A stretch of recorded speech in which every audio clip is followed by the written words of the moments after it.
दर्शक बंधु एथर नुआ वर्ष रे बेस चर्चा रे रही वर्षा और अनुभव आपण माने जानिछंती जदिओ वर्षा और अनुभव को संपर्क रे फाट सृष्टि होईछि जदिओ वर्षा और अनुभव को विवाह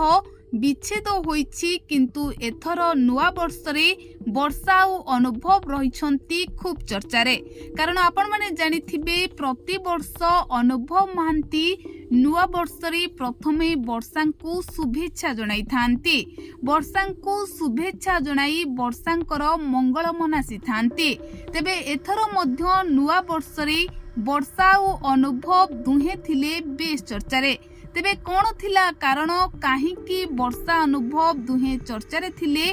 आसंतु संपूर्ण खबर उपरे नजर पकाइबा। दर्शक बंधु आपण माने जानिछंती वर्षा अनुभव को भितरे अनाबिल भल पाइबा थिला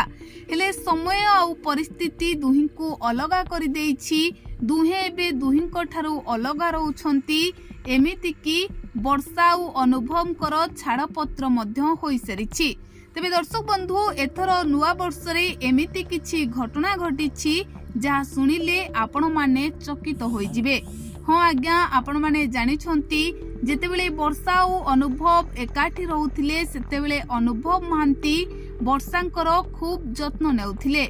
हेले किंतु जेतेबेले विवाह विच्छेद होईछि दुहे बे दुहिंक ठारू अलगा रहउछंती सेतेबेले वर्षांकर एक चलचित्र रिलीज होईछि आउ जहाको नेई वर्षा और अनुभव को भीतर मध्यरे चर्चा लागि रहिछि। तेबे वाइफ चलचित्र को नेई समस्ते चर्चा करुथिबा बेले समस्ते एहा भाबुथिले कि एथर नुआ वर्ष रे अनुभव महांती वर्षा को शुभेच्छा जणाइथिबे किंतु दर्शक बंधु सेमिति किछि भी घटि नथिला कि अनुभव महांती वर्षा को शुभेच्छा जणाई नाहंती। तेबे दर्शक बंधु आपनको वर्षा और अनुभव को जोड़ी किपरि लागे आमको कमेंट माध्यम रे लेखि निहाती जणांतो।